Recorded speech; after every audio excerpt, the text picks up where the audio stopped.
जो हमारे साथ ही इस हाउस में 2014 के इलेक्शन में आए, हालांकि उस वक्त हम उधर बैठे थे, वो इधर। लेकिन जैसे डिप्टी सीएम साहब ने कहा, कहीं कैफेटेरिया में, सेंट्रल हॉल में चाय के कप पीते हुए हेलो हाय का मौका तो मिल ही जाता था। इन सबों ने कम ज्यादा, अच्छा बुरा, अपनी जगह कोशिश की कि वो कुछ बेहतर कर जाए।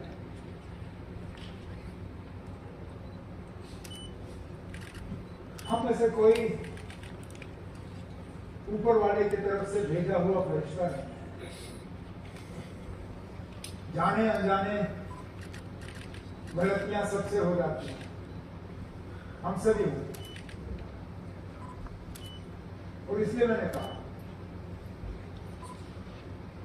आज इनकी बारी है, कल हमारी बारी है।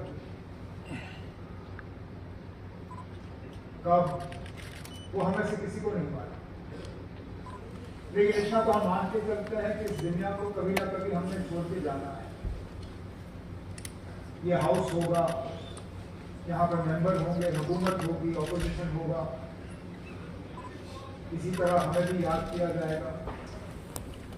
और उम्मीद की जाती है कि हमसे पहले जो इन कुर्सियों पर बैठे थे, जो इन कॉरिडोरों से गुजरे, जिन्होंने जम्मू कश्मीर के लिए कुछ करने की कोशिश की, उनसे हम कुछ सीखें।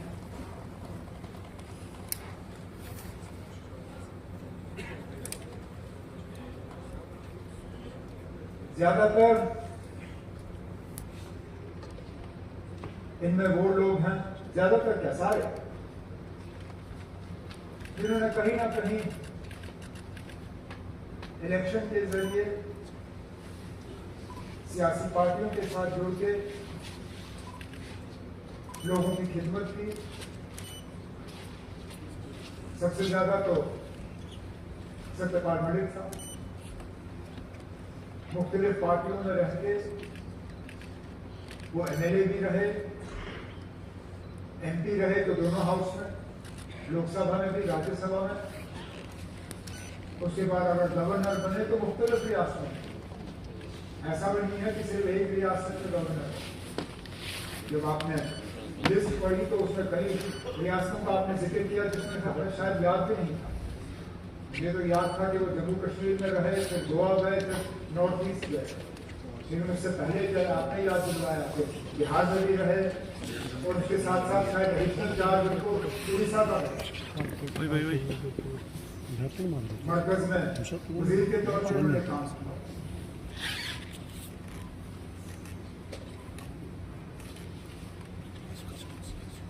सब जो है कहीं ना कहीं हिस्ट्री की जब किताब लिखी जाएगी तो हर किसी का उसमें छोटा बड़ा पैराग्राफ होगा, उसमें मलिक साहब का भी होगा।